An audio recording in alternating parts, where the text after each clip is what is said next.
tumekaa ndani, lakini ni ndani ya mapumziko. Ila tunashukuru hawa jamaa hawajaandamana. Tunashukuru Mungu limeenda sawa. Tulikuwa tunaomba lisijirudie kama la tarehe 29.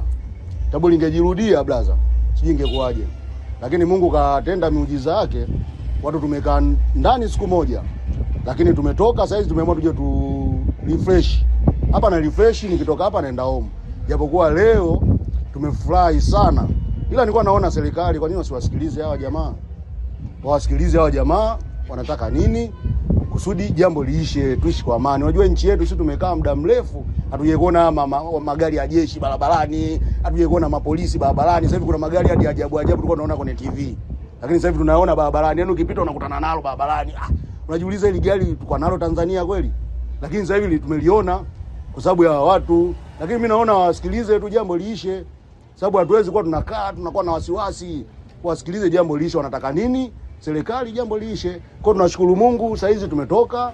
Jioni hii watu tumekuja kurefresh. Tunaomba amani endelee. Unawaambiaje Gen Z? Gen Z tunawashukuru kwa sababu wamesikia kilio cha wananchi wengi. Walikuwa wanaomba wasiandamane, wasifanye vurugu, na kweli wamesikiliza kilio cha wananchi, wametulia. Nafikiri watafanya utaratibu mwingine kusudi wa kufikisha ujumbe wao Gen Z. Sisi tunaomba iendelee kuwa na amani hivi nchi yetu.